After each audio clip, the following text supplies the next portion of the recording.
Hey there, Mr. Redder here. Welcome back to another episode of r/entitled People Stories. Our first story we'll be reading today.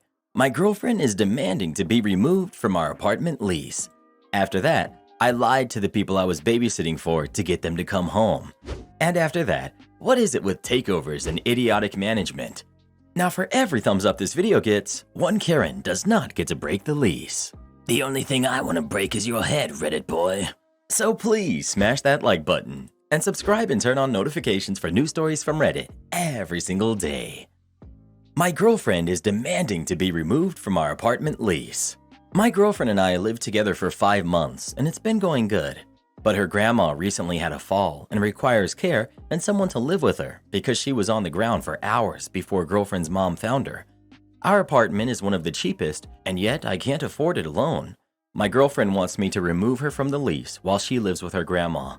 But I don't want to live with a roommate anymore, and I told her she should keep paying for the apartment that we signed for a year since living with her grandma is free. But she's angry that I won't remove her from the lease and find a roommate, calling me childish for not just finding someone else to live with in the meantime and letting her live with her grandma, which is an hour away. But how is it fair she can go live with her grandma rent-free while I'm stuck with a stranger I don't even know when she can continue to pay her half and just live with her grandma? I've told the landlord I'm not taking her off the lease, and she's threatened to break up with me because of it. You're the jerk. Major, and may the karma you put out be reflected back to you. She's literally going to help her grandma. She's going to be working to keep her safe, and you call that rent-free? Seriously? I've been this caregiver, and I can say it is so much work. I loved my grandma, and I don't regret helping her through the last few months of her life, but just because I didn't pay money to stay there doesn't mean that there wasn't a cost. OP is totally the jerk. Absolutely. OP, the price for your girlfriend is a lot of mental and emotional load. She needs you to be there to support her because what she's doing will be tough. She does not need you being petty or trying to manipulate her into what you want. That's harsh. I just want to point out that while her efforts to help grandma are selfless and admirable, she did sign a legal agreement, presumably. Now she's putting it on OP to fill a rent gap that he wasn't expecting. Regardless of any unexpected and tragic circumstances, it's kind of crappy to just bail on someone like that and leave them to figure it out, especially your significant other. Ouch. I'm also feeling for this dude a bit, because apparently girlfriend isn't worried about coming back to him. Like, I can't imagine, after having moved in with my wife way back when, that at any point she would have been okay separating our living arrangement entirely like this. It doesn't sound like OP has a relationship anymore either way, so at this point, he has no reason not to pursue the soon-to-be ex-girlfriend for the rent that she agreed to pay. Sorry, but at this stage, he's not the priority. Her grandmother should and does come first. But the rental agreement she signed is the priority, not him. Even if she leaves him, she will still be on the hook for her half of the rent, even if she's not there. You're the jerk. This relationship sounds doomed. It would be reasonable to expect her to cover her half of the rent until you found a roommate. But pay half for the rest of the year for a place that she doesn't live in? Just because you don't like roommates? All because her grandmother had an emergency and needs care? Yikes. Not the jerk. I remember a similar story where the roles were flipped. The boyfriend was the one who wanted to move out and asked to be taken off the lease because his father had a heart attack and needed to be cared for. His girlfriend fought him on it because she needed him to pay rent until their lease was up, and she refused to get a roommate. Every comment on that story was talking about how improper planning on his part didn't necessitate an emergency on hers. Even lawyers were commenting, telling her the steps she could take to get the money that he would owe on the rent. The hypocrisy on this site never ceases to amaze me. Well, what do you think? Is OP the jerk for not wanting to take his girlfriend off the lease or not? Please let us know. All I know is I think the relationship definitely sounds like it's done for. I lied to the people I was babysitting for to get them to come home. I'm 15 years old and I babysit to make money. I took a first aid course and a babysitting course. Last weekend, one of my little sister's classmates' parents had a wedding to go to, and they asked if I would go babysit. I asked how late they would need me and if I should pack an overnight bag if they were going to be staying out all night. They said that they would be home by midnight, so I checked with my dad if that was okay because he's my ride. He doesn't want me alone in the car with people that he doesn't know. So my dad was there to pick me up at 11:50. The kids were all asleep and I was watching TV. I had texted them at 11 to double check that they would be there on time. The mom texted me back, yes. 12:30, they still aren't there. I texted again, no answer. I called my dad and he's upset. Not at me. 1 o'clock, I call them. No answer. My dad went and got a coffee at home and came back. He is all calm. Not good. He's ready to blow. I texted them every 15 minutes and no response. 2:20, I have an idea. I texted them that someone tried to break in their garage, but the alarm scared them away. They were home drunk in an Uber in 15 minutes. My dad made them pay me for my extra time before we left. He told me that I'm not allowed to babysit for them again unless I charge them for an overnight stay. Yesterday at school, I saw the mom when I was picking up my sister after school. She gave me crap for scaring her and her husband, that they had checked their security cameras and no one even tried to break in. I said, sorry, the alarm went off, so I called you. She called me a liar, which is fair, but I don't feel bad about what I did. They lied to me first. My mom says I should have just sucked it up, but my dad says that they broke our deal. I do feel kind of bad for tricking them into coming home from their party, but they could have told me that it was an overnight, or they could have texted me that they were going to be late. My dad has brought me an overnight bag before when that has happened. Edit. My mom wanted me to call the police to see if they had been in an accident, but I thought that if they were still at the wedding, that would have caused a scene. Not the jerk. The fact that the parents said yes, they would be home at 12, and then couldn't or wouldn't respond for 2 hours is BS. Where she gets off being upset with you is crazy. Please tell me they apologized when they finally got home. OP. They did not. Next time, just text them. If you're not home in the next 15 minutes, since our agreed upon time was X, I will be calling the proper authorities for what you're doing. They were neglectful parents. They are in the wrong. Their poor planning is not your problem. What is it with takeovers and idiotic management? A bit of context. I worked for the same company for the last 20 years and recently started thinking about options. I had a second job which I really enjoyed and did really for fun and for a little bit of cash to spend on boy toys. It was never going to pay my mortgage. Over lockdown, we were all sent to work from home, and you know what? It worked. Most folks on the team got more done and had a significantly better work-life balance. Right at the start though, the company was taken over, and that was the start of 2 years of changes. The first was an attempt to cut everyone's pay by 10% because lockdown. The company is in online payments, and lockdown was a real money spinner for them. The CEO and CTO bragged that they had gave up their salary for 6 months to sweeten the 10% pay cut. What they didn't do was give up their bonuses or options, and the dud really well out of that. Top tip for CEO and CTOs in Fortune 500 companies, your salary packages are posted publicly. We knew what you got. Roll the clock forward to this summer. The CTO and CEO are awarded a huge pay raise to compensate for the time they gave up their salary. At the same time, staff were told there was no pay raise forthcoming for them as there wasn't the money to do it. They also cut long service awards, so my expected service bonus evaporated. Then they had a town hall meeting. There was a lot of heated discussions on pay and the cuts to the recognition scheme. Then came the sledgehammer. Everyone had to switch back to working in the office. There was an option for continued home working, but that would require a reduction in salary to reflect the savings made in commuting and time spent commuting. I asked what other options were on the table and was told I could always look for another job. The timing of that was perfect. I had been looking into options for increasing my work in my second job and was told I could have as many hours as I wanted. I made the call as soon as we left the town hall, asked to go on full-time hours, and got approval immediately. The following Monday, we all had to go into the office full-time again. I walked in, logged into the network, and then I handed in my notice. Here's when the fun really kicked in. We were asked to give 3 months notice, but if you gave 1 month, then there was no legal recourse. I had also carried over quite a lot of vacation time from the previous years and had 8 weeks to take. I gave the month's notice and requested a month of my vacation immediately. There was a sharp intake of breath and a very shocked face from my manager and the sudden realization I was out of the door that day. If you're going to tell someone to just look for another job, don't be surprised when they already have one. You should also have a plan B in place in case the person leaving was due to meet with a client later that week. Lady complains about me to her boyfriend over the phone while I'm literally standing right there. I'm so upset right now. So our hotel doesn't have any vending machines. Instead, we have a marketplace that's basically a little room with drinks, snacks, and some basic medications available for guests to buy. I can either add the charges to the guest's room, or if they wanted to pay at the counter, I'd log the charges in a monthly marketplace folio that contains all market transactions from people paying at the counter. So by the end of the month, there are literally thousands of charges and transactions on that one folio. It's November, but the manager has us using the October folio until the end of this week.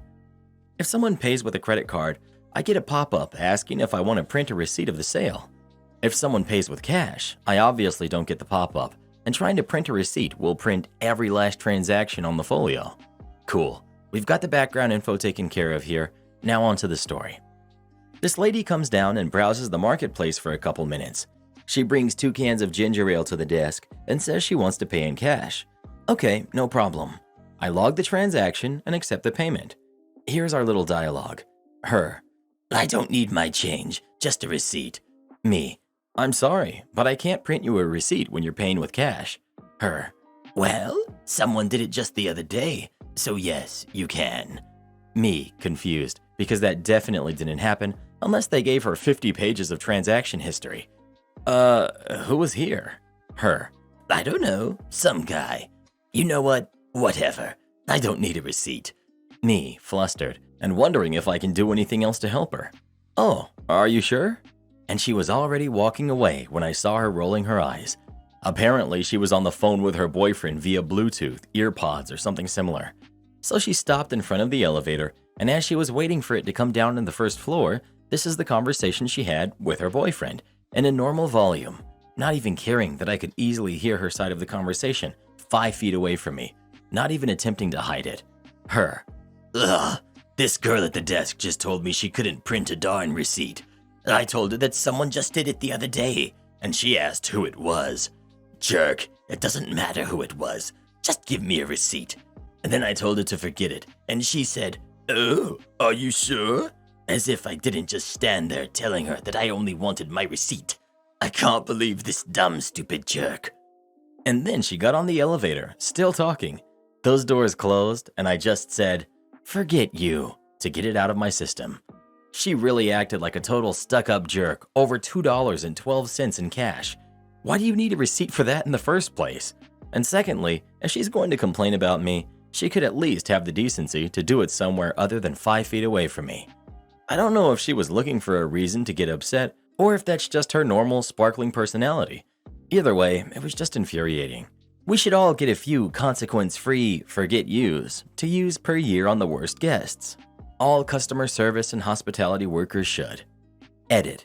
Y'all, I'm not here to debate on whether or not there's a way to print the receipt, because I double-checked with a coworker who has been there for years when she came in for her shift. I'm a bit surprised by all the people acting like I was the one being the jerk here. Her crappy behavior was not necessary, regardless of all the things I'm hearing about legality and not knowing the system. She was rude, but you definitely need to learn your system a bit better. There's always a way to print a receipt, regardless of the PMS. You'll eventually learn it all, though. I apologize in advance for that. In the US, it's legally required to be able to provide a hard copy receipt. How the customer paid is irrelevant. Someone just doesn't want to use paper. Yeah, I'm sorry, but you, the hotel, should be able to give her a receipt for her purchase, however it's made. She shouldn't have been rude about it, but it is extremely ridiculous that you're unable to issue a receipt for her purchase. In your shoes, I'd at least warn people before making cash purchases in the future that you can't do a receipt. A lot of folks are traveling for business or have to keep track of spending for other reasons. I'd want a receipt because I don't know you and so I don't trust you. So in case you pocket the change and then charge the room anyway, I want some proof that I already paid previously. There was no reason for the customer to be such a jerk, but I probably would have side-eyed you a little for that "are you sure" comment. Like, you're the one who just said you can't do it. Makes it kind of irrelevant whether I'm sure I don't need one or not. Am I the jerk for refusing to stand up for my wife and kick my cousin out of the house? My wife, Taylor, and I got married a little over 2 years ago. It was supposed to be a beautiful day and was something she had dreamed of her whole life. But unfortunately, during the reception, a family friend, Ken, intentionally spilled food and drink on her dress, which obviously devastated Taylor. This was pretty early in the reception, and there was no way to get it out, so the night was ruined for her, and Taylor struggled greatly to move past this. Obviously, Ken was thrown out of the venue, and we did bring him to court for the damage. He opted to just pay without going through with the court date and has flat out admitted that he did it on purpose. His reasoning was he had a thing for my mom, was wasted, and thought that that would impress her. Apparently, my mom, unbeknownst to us, was angry because Taylor told people we were engaged at my mom's milestone birthday party, and my mom told Ken that, and he got this brilliant idea to woo her. Anyway, my mom initially sided with us, but later began dating Ken and told us to get over it. I told her it was us or him, and she picked him. I lost my mom and both of my sisters over this guy, and Taylor lost out on her dream wedding. I haven't seen my mom since, but I did know through family that she and Ken were getting married. I tried to keep this from Taylor as it would hurt her, but she found out. Recently, my cousin Emily came over. Emily is the only family I have left due to Ken, so I do value the relationship. Emily mentioned how she had spent the weekend in a nearby vacation town for my mom's wedding and was just saying how much she liked the town, but Taylor snapped at her and said she didn't want to hear anything about my mom's wedding. Emily said she understood. About 20 minutes later, Taylor asked if she wanted to stay for dinner, and Emily said that she couldn't stay as she has my mom's dogs at the moment, so obviously she's on her honeymoon. Taylor lost it and said Emily can't be this stupid and must be trying to hurt her for some reason. She began to get emotional and said that her wedding was stolen and she doesn't want to hear anything about my mom being happy or having a wedding. I gave her a hug and tried to calm her down. She told me to make Emily leave, and I said that didn't seem fair as it was probably a mistake. Emily said that she had said not to talk about the wedding, and she didn't realize that she couldn't even talk about the dogs. Taylor asked if I was really going to not do anything, and I said I didn't feel right kicking Emily out. Emily left on her own, but Taylor ended up in tears and was angry with me. Not the jerk. Your wife is over-exaggerating here. I can, sort of, understand the wedding drama, but asking you to kick out the last family member you have is cruel and disrespectful. P.S. What is wrong with your mom? O.P.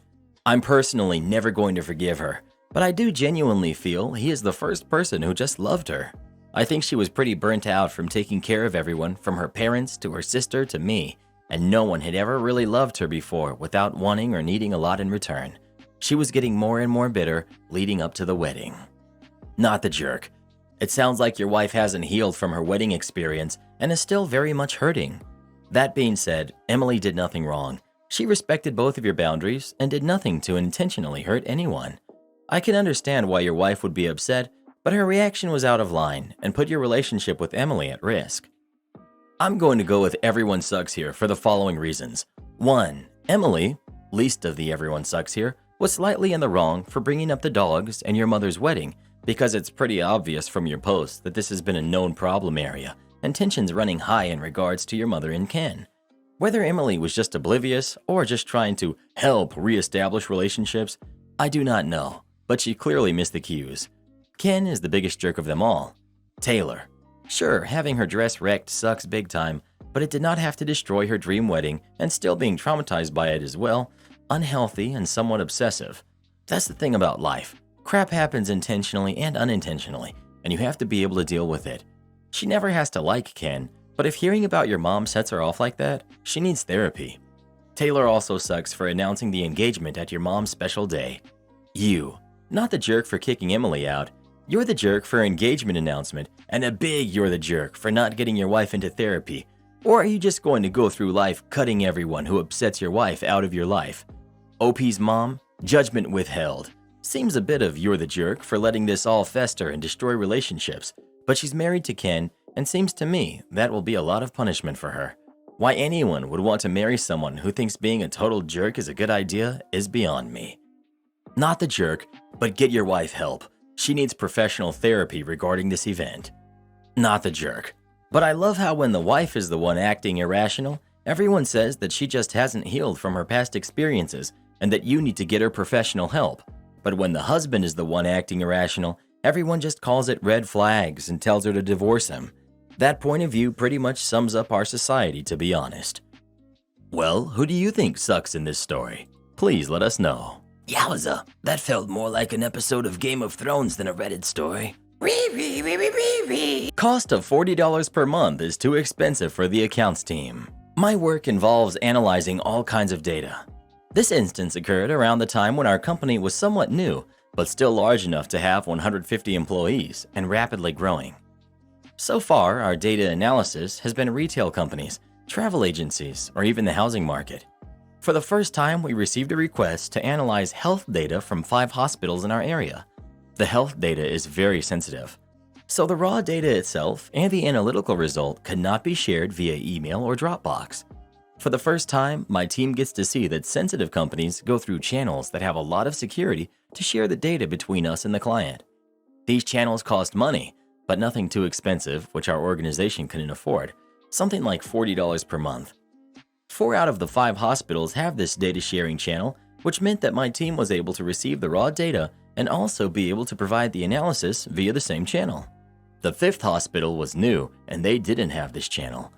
Either our company or the 5th hospital needed to have this channel. So I raise a request with the accounts team to purchase this channel and it's denied. Myself and my manager both raise it again and also discuss it with the account supervisor, and it gets approved verbally but declined on the system once again after 2 weeks. We try again for the 3rd time after discussing with the higher accounts manager and still no approval at the end to buy this channel. It's declined and we've been told that it's the hospital's responsibility to share the data. And if we reach the hospital, they ask us to reach the health ministry, which then asks us to get in touch with a local member of parliament, etc. So just a lot of bureaucracy that I shouldn't be managing. While this entire request of data sharing is being worked on, the time for us to receive and analyze this data is running out. We're waiting only on a single hospital data, which is ready to be sent to us, but only via an appropriate channel. So I've had enough. I find out from the health ministry email response, while working on getting the hospital to buy the data sharing system, that the data can also be shared practically. Specifically, if I was to take a USB with me to get the data physically at the hospital and also return the output to the hospital the same way. This practical data sharing capability is deemed entirely safe, and that's what I started to do. Every Monday, I drive 30 minutes to the hospital at 11 a.m., go to their admin team to retrieve the data in my USB, and then drive back to my work reaching at 1 p.m. Then I go have lunch at 1 p.m. I repeat this same task again with our analytical output on Thursday. Our contract is to analyze the health data for the whole year. After doing this for 3 weeks, one of the upper management persons, whose office is opposite my desk, starts to think that I've been taking a very long time for lunch, from 10 a.m. to 2 p.m. He comes to my desk and asks if everything is okay and why I was away from my desk for 4 hours. I tell him the whole story. He's not happy at all. The cost of that data sharing system is nothing compared to the cost of paying my salary while I physically collect the data every single time. He puts the accounts team into their place by finding out that they approve of this system verbally each time and then deny it every time after a few weeks. And literally, that day we have this system all purchased and then installed overnight.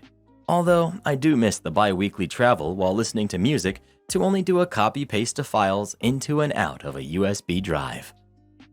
A checked-out guest came back and tried to break into a room.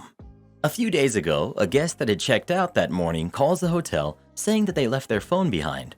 I checked lost and found and didn't find anything. I radioed housekeeping to ask if they had found anything in the room and they didn't. I get back on the phone with the ex-guest and tell them that we haven't found anything and that the room has already been cleaned and inspected and is currently occupied by a new guest. Ex-guest says that they're coming to the hotel and hangs up. A few minutes later, ex-guest walks into the hotel and demands a key to the room. I tell her that we can't give her a key because that room is occupied. I offer to call the current guest to see if they can 1. Check the room for the phone, or 2. Give permission for staff to enter the room and look for the phone. Understandably, the guest is not comfortable with this because they have valuables in the room.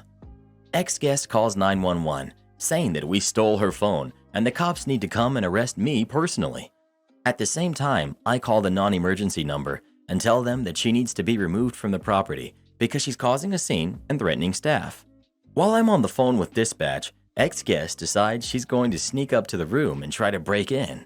She runs into housekeeping and tells them that she left her key in the room. Housekeeping is on their way to let her into the room when I intercept and tell the guest that the police are on their way and she needs to head back down to the lobby. She goes back down to the lobby and calls her friends for backup, and they start threatening to come beat me up, and then said that they're going to come back to the hotel the next time I'm alone.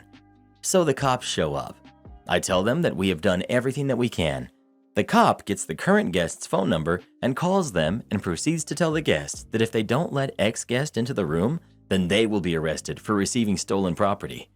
Guest says that ex-guest can't go in, but the police officer can go in and retrieve the phone if it's in there. Now, a few side notes. This guest checked in under a false name. We only found this out because she gave her actual name to 911. This guest also knew exactly where the phone was. It was almost as if they hid the phone in a spot where they knew housekeeping wouldn't find it. This guest also claims that they needed to catch a flight home, but after doing some research, this guest lives locally. I'm 90% convinced that ex-guest was planning on stealing items from the current guest. The other 10% says maybe she really did forget her phone. Anyway, GM calls me and says that I was in the wrong. I should have just given ex-guest a key to the current guest's room or gone into the room myself to search for the phone. I've been with this brand for nearly a decade. I've worked for multiple properties. Never in my career has a manager ever told me this was anywhere close to acceptable. This guest was also not DNR'd or trespassed. They were also under a Go Milton rate, and my GM is refusing to report them to Milton.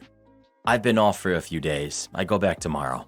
I have to worry about ex-guests showing up to fulfill their promise of coming back for me. I'm also anticipating a write-up, which I already plan on recording the conversation because clearly this manager is totally unethical and I want to have proof of our conversation. This is more of a rant than anything, but I could really use some advice. In my 10 years, I've only had to call the police 3 times, including this incident. This is the only incident where I've been so openly threatened and I feel like management just doesn't care about my safety at all. My girlfriend refuses to get a job and expects me to pay her bills like her parents have always done.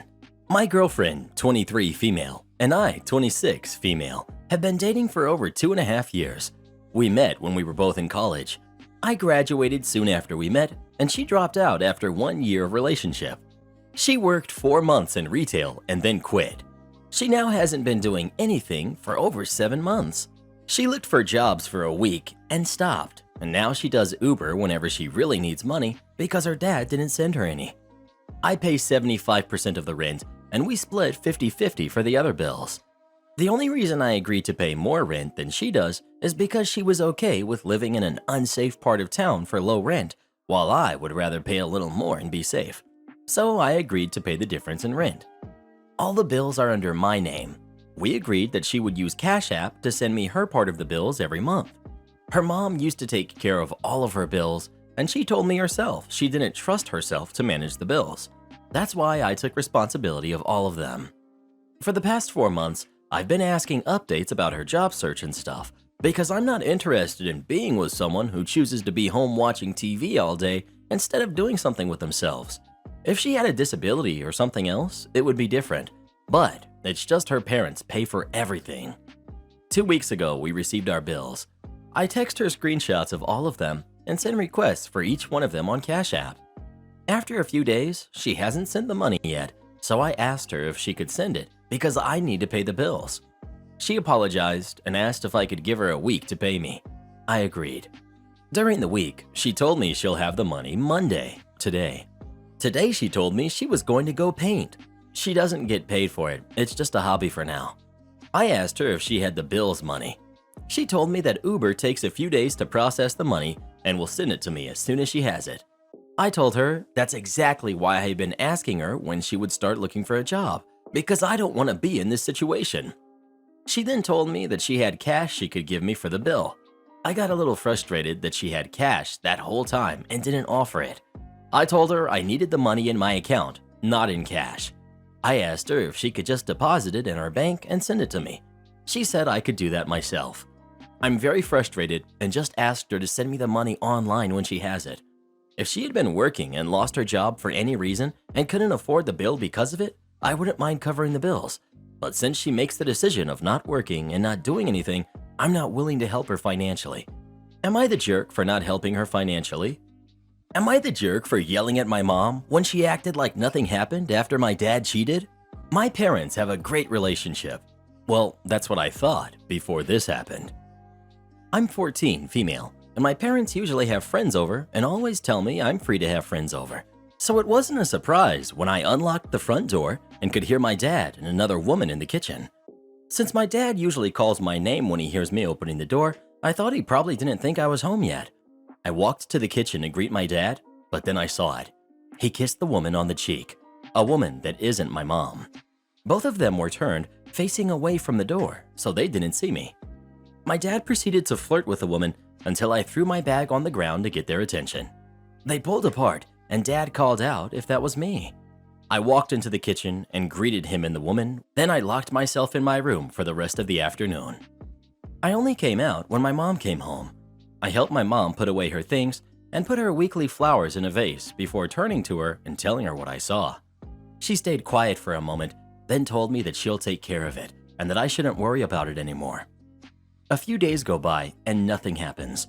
There was no fight, no arguments, no sour faces at each other, no divorce. Nothing that would usually happen to cheaters in movies and stuff.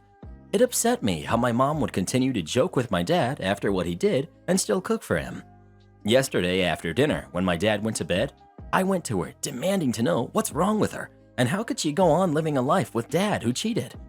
She sighed and told me to drop it, but I didn't. I asked her why she wasn't getting a divorce and why she was putting up with my jerk dad. She glared at me and told me to watch my tone and to not disrespect my dad. Finally, I yelled at her, asking why she was defending him, and she told me that she'd explain everything once I cooled down. I told my brother, who's 17, the whole story so he could know the truth about my dad, but he seemed really irritated. He told me to shut up and not tell anyone else in the family about my dad. He said that if mom said she'd handle it, she would. I told him she didn't and that they were still acting as if nothing had happened.